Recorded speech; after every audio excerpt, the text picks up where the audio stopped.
Hi, everyone, and welcome to this edition of PGTips. I'm Gary in Stockholm. Hey, everybody. Hi, Gary. I'm Paul in Barnsley. Paul, this time we have the Wondercamp coming pretty soon, and we thought we'd take a chance to talk about some of the things that you can think about when you're going to go to something as special as a retreat, which is a little bit different than a conference, and we'll talk a little bit about that as we go forward. But we thought we'd talk a little bit about what kind of, what kind of attitude you might bring to the table, what kind of feelings people usually sometimes feel when they haven't been to something like this before, and that kind of stuff. Yeah, it's good to talk about that because I'm getting a lot of emails and lots of messages on WhatsApp about what should we bring, what to expect. And these are from people that have been before sometimes as well. So especially for newcomers, we thought it'd be handy to have a chat about this because we've done quite a few of these now, and just ease people in and get them excited about it as well, because I'm excited. There's a lot of work building the planning for this, but it's still exciting at the back of it, and we're almost there. So hopefully this will be relevant for people, not just for this specific Wondercamp retreat that we're talking about, but for anyone who's going on a writing retreat, illustrators retreat, even workshops at conferences. What kind of thing you can expect, what realistically you can hope to get out of it.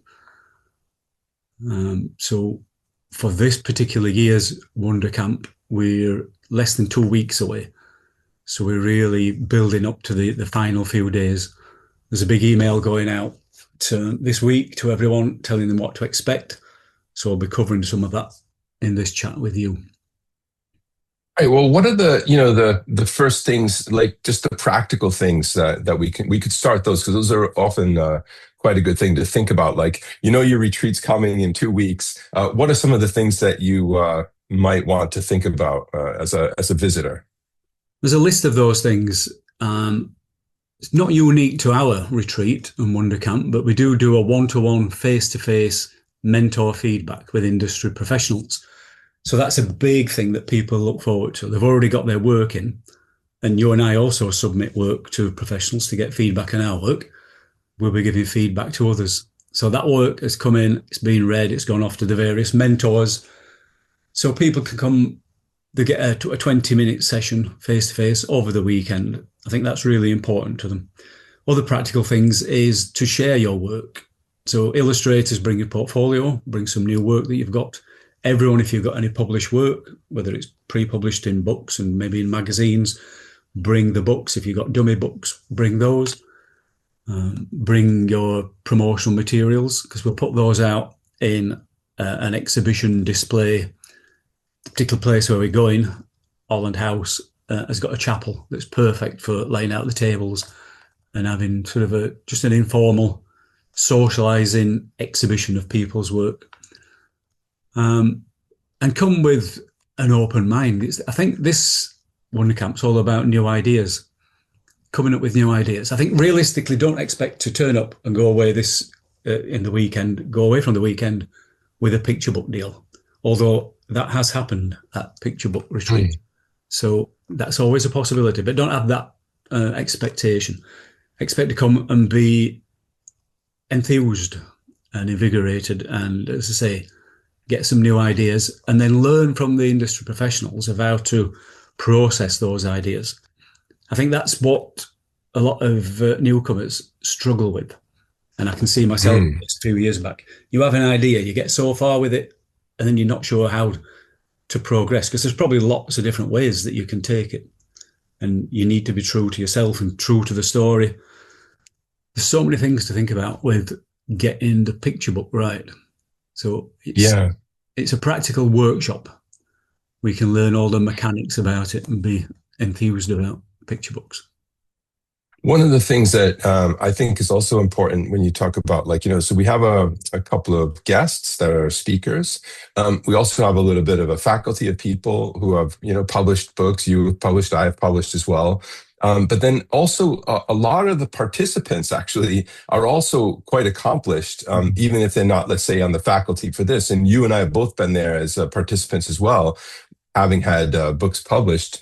So it can be really good to be open to whoever you meet. And most people are really open to share and like both like take a look at what each other is doing, to give, mini sessions. You can easily, if you click with someone, you can easily say, hey, would you read my, picture book or whatever, and give me some ideas or feedback or whatever it might be.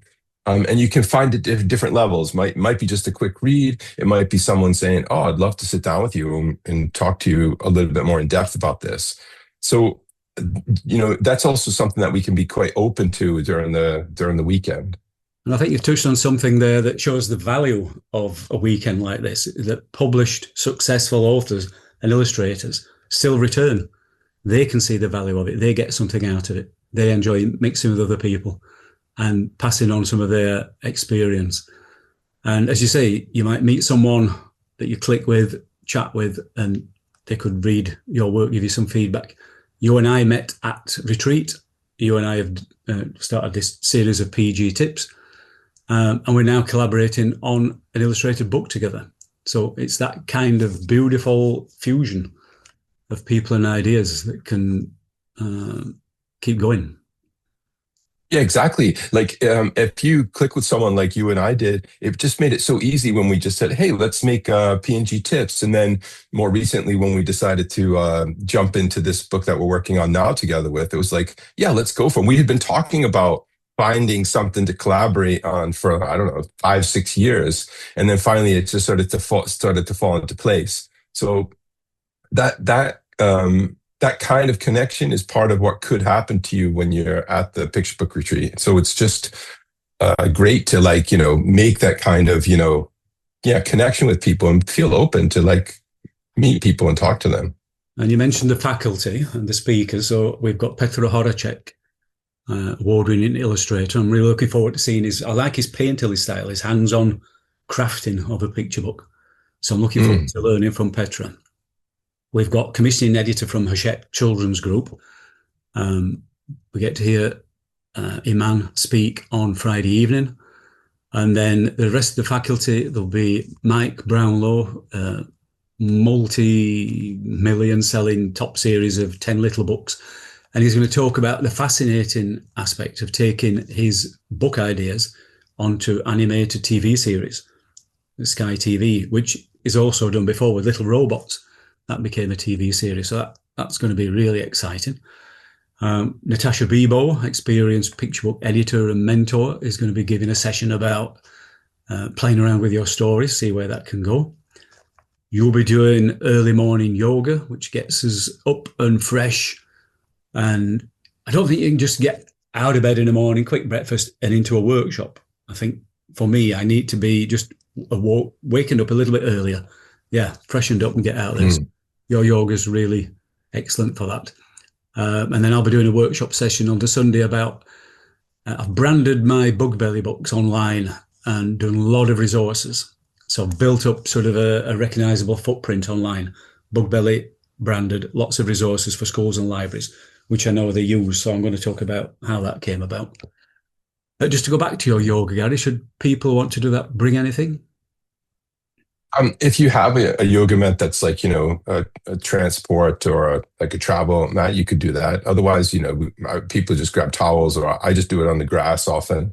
So whatever you're comfortable with, it'll be for every level. So we just do something that's basically a morning yoga workup. So you don't have to be into yoga to do it. It's more like, just like a kind of complete body warm up for almost anyone, but with yoga at the bottom of it. So you don't have to bring anything specific. Just be open to just moving a little bit, like you said, before the breakfast or whatever. Get rid of the creaks and the aches and get our body ready so that our mind is receptive.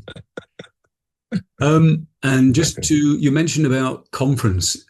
This is different to conference. I think part of what makes it so successful at Holland House is the venue. It's an absolutely idyllic, magical venue, sort of an old country villa in its own grounds that dip down to the River Avon. It's beautiful, especially when the weather's nice. It's just perfect place to be. So I think that's half the game won when we're going there.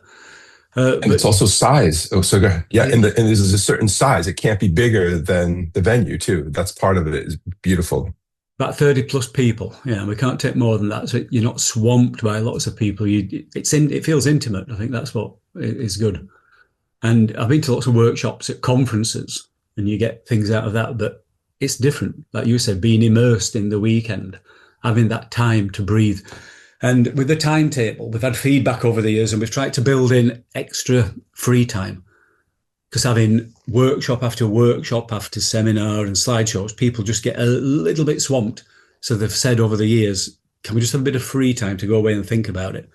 So even though I've mentioned all the different events that we've got, I've not even mentioned all of them yet, but we've built in some free time so people have got an hour or two each day to go off into the grounds and think about the writing. Yeah, as you mentioned, it's a beautiful environment, and I've gone off and done some kind of plein air painting. You could just sit in a corner and write and still feel like you're connected, but you're on your own. So it's a very beautiful environment. I totally agree, and you're looked after as well. All the food is done and everything is done. So it's just you just show up, do your thing, and then go on to the next thing. And you can also go for walks. There's the beautiful walks around there too. So you can go further. Go jogging. Yeah, I go jogging in the morning. Yeah. Pity we can't get in the river and do some wild swimming. But I've been told before that's not safe to do. I think, if you go down, there's a place that you can do wild swimming, which is, maybe a 15-minute walk away. Because I think someone did it last year. So you can go a little bit away and go for a swim. Yeah, I remember Lawrence coming back saying that he'd been in the water last year. Yeah, I'll have to mention that. That's something worth mentioning, actually, that this year we've got something like a 90% return rate. So a lot of people who came last year and some that have been years before are returning because they love it so much. We have got some new faces, so we have got a few new people coming.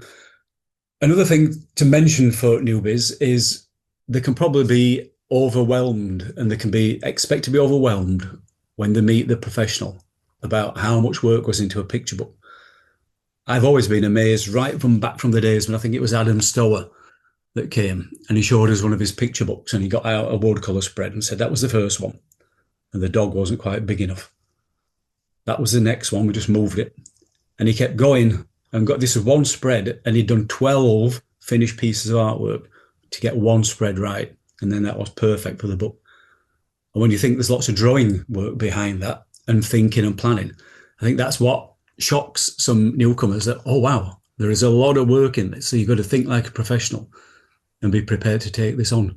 So, last year we saw that from Leo Timmers, how he built his own spray booth just because some of his spreads needed not an airbrush softness, but a spatter effect.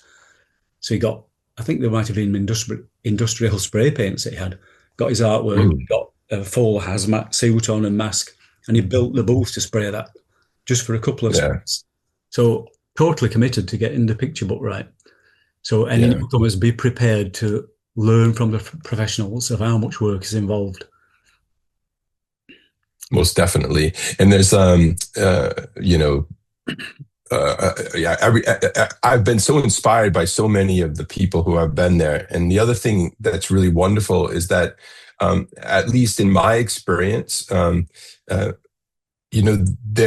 people who have been on the faculty have been available throughout the weekend, mostly. Sometimes people have had to go away to sit and have a coffee and just chat, more informally. And I've also learned a lot about those kind of things, the personalities behind the creation as well. And I think that's a really wonderful part of the whole thing too. You can have real connection and just sit and chat, to someone else who's already done stuff that you might admire, So I think that's great. I really loved, chatting to Leo and Adam and of course Johnny Duddle and all this kind of characters that have been there through the past. And I'm sure that Peter is going to be an interesting character as well to talk to.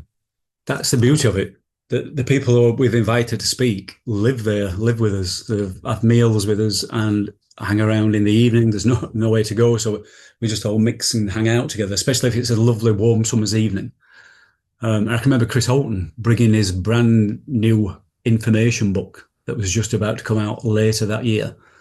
and talking us through the process from start to finish of how he planned it, how he executed it. And now that book's winning awards, and Chris is in the news all the time talking about information and various political issues. He's been really prominent, brilliant guy. So yeah, looking forward to all that again. And you and I doing these PGTips, you'll be bringing your equipment over from Stockholm. We'll be doing a few interviews with people right before, find out what people are feeling about it. Yeah, definitely. And one of the things, we've tried to say, because sometimes people can be shy, and I try to say, like, if you want to be interviewed and you hear this and you're there and you happen to be there, just talk to us, because, we're ready to interview and promote the people that are involved in this whole process. So if you want to be interviewed, even if we don't necessarily particularly ask you because of timing or who we just see in the garden or whatever, just let us know and say, hey, can I be interviewed on the PGTips? And we say yes, 100%. So and both Paul and I do interviews independently, but we're working together as one unit to make this work. So I might be filming, or Paul will be filming, and we're just trying to pull it all together so we have a nice little film at the end, but also maybe more in-depth films about craft, about the process, or anything else that you're interested in talking about in terms of writing and illustrating during the weekend. I know a lot of people since last year have had books published, and they might want to talk about those and mention those to us, because that's all part of the process of what I'm going to talk about branding yourself. When you're pre-published, you're not sure what kind of work you're going to have to do in the community, like schools and bookshops. When you've got a book out, then it's easy to focus and hang everything on that book so you can do something around that book. But thinking about yourself as a serious, committed author illustrator, then expect to be interviewed by local newspapers. So getting used to being on camera, doing your own little TikTok videos, Zoom discussions. So we can talk to people about that. There's quite a few people I know, as I said, who've got new books out. So I'm looking forward to having a chat with them about that. Yeah, it'd be super good. Can't think of anything else to tell people at the moment. Opportunities to share your work. There will be, I didn't mention the Saturday evening critique session, where you can just bring other work that's not in the one-to-one submission. It's not out as an in the portfolio exhibition. We can just bring something to chat, and we break into informal groups Saturday night, have a glass of wine, or a glass of iced lemonade or whatever, and we'll just chat to each other and get some feedback, sort of gentle, not serious socializing, talk about your work. Yeah, and then there's some more informal things that happen. Like Claire is usually doing this very early morning. Claire Bell is doing this early morning work session where you just I think you get into your own little world, but you just connect first. It's like a accountability writing session. I think that's how she's running it. I'm not sure, but that comes before your yoga even. So people are really early bird risers. It's a free writing, silent, put pen to paper, write spontaneously whatever you think. Claire's going to tell us about it at the introduction on Friday. In fact, there's a paragraph in the little mini booklet that I've made that explains about it. I wasn't sure how popular that would be, being so early, because I'm not an early riser myself, but I did have to get up one morning early to go and prepare something, and pass through about 15 people are all sat there writing at 6:30, 7 a.m. Maybe I will have to try it and see what happens with that. Yeah. Wow. Yeah. We're sharing so you can slide out. It's getting me excited now. So personally, I've had a checklist for well over 100 things. It's down to about 20 now, and there's nothing major on that. So everything should be fine. So this year's Wondercamp, it starts at 3 p.m. on the 10th of July. And as I say, for anyone who's not sure what we're talking about, if you just happen upon these recordings and interested for future, I'm going to put the link in the comments below for Wondercamp for this year's event. And everyone else as well, there's a date for your diary that next year's Wondercamp is already booked. It's one day earlier next year, 9th of July. That's great. And another thing to be like, as you mentioned earlier, is that like, there's like a 90% return rate. So if you're really interested in this, the day that it goes live, which I don't exactly know when it will be, like several months before, be ready and be on the kind of follow PGTips, of course, and you'll be able to see it, but also probably some of the other links, for the Wondercamp and things. So then when the time comes, you can sign up if it's your first time too. It's the first time that I've took it on completely, and I was a little bit worried that it might not sell as quickly, because the record before for the retreat weekend was sold just about every ticket in 14 seconds when it went live, and people were complaining, saying it's not live, it's not live. Well, it was, but they sold in 14 seconds. This year it took a little bit longer, but it was still within the hour. It sold the bulk of the tickets. There was just a few tickets left. So we've got other things that I'll not mention here, but a couple of exciting things that's going to be happening there when people get there. So I'll wait and see if that comes off. So, all right. You're in Stockholm, I'm in Barnsley, but in less than 2 weeks, we'll be together down in Cropthorne. Can't wait. I'm looking forward to it so much. Brilliant. See you there, Gary. Okay, thanks. All right, see you there. Bye, everyone. Bye, everyone.